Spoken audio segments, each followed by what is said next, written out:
Definitely. So there's all those little subtle signs that you might see as signs of chronic pain, but you might not necessarily know that they're pain. They're just something that's not quite right.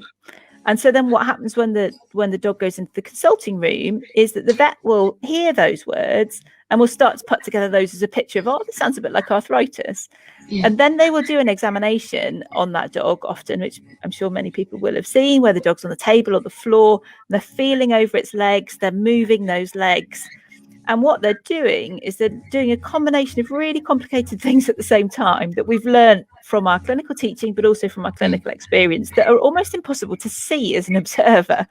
So we're feeling, how do the muscles feel? Is the dog tensing under our fingers?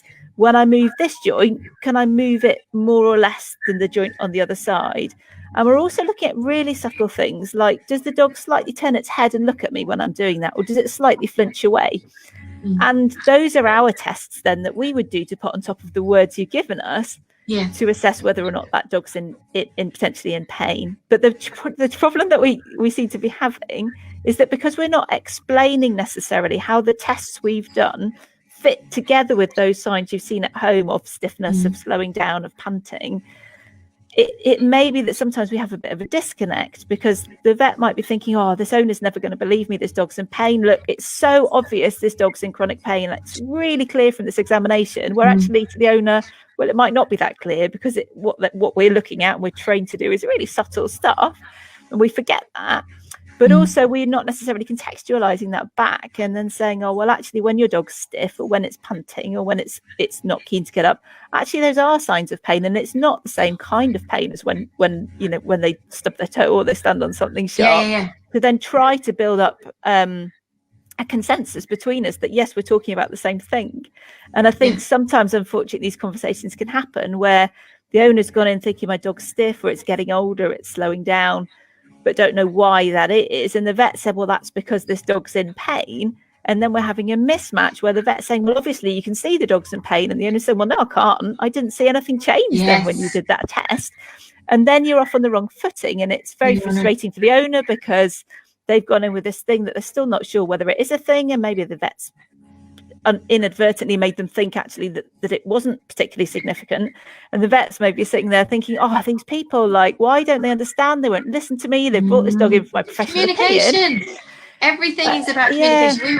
We were laughing just before we went live, is that let's take the emotion out of this, let's take the finances, let's take that, and let's just look at every other situation in life where there's miscommunication. You can have a husband and wife at the dinner table and they're talking about the same topic and they're on completely different platforms. So what we can do to help that out, and I am going to big up a CAM tool, and I'm hoping one of the followers, one of like Laura or Lynn, will put it up. We have a document called the Suspicion of Chronic Pain document. So it's a PDF. And it's there for owners to print off and use at home if they've got something that they're like, is this something? And it's divided into our CAM factor, and it's got behavior change, posture change, capability and gait change, and physical changes.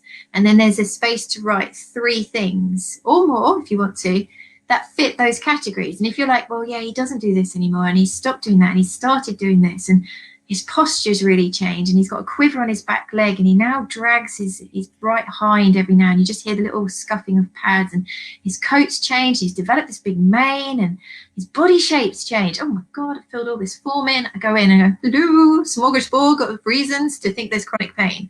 So you've got that, but there's also, the vet could use it, because you could have it tucked behind the computer screen, and you could use it by saying, look, well, you've told me this, I'm filling in this section, I've seen this, you've agreed that you've seen this too. Look, we've actually got quite a lot of evidence here, and they all meet at chronic pain.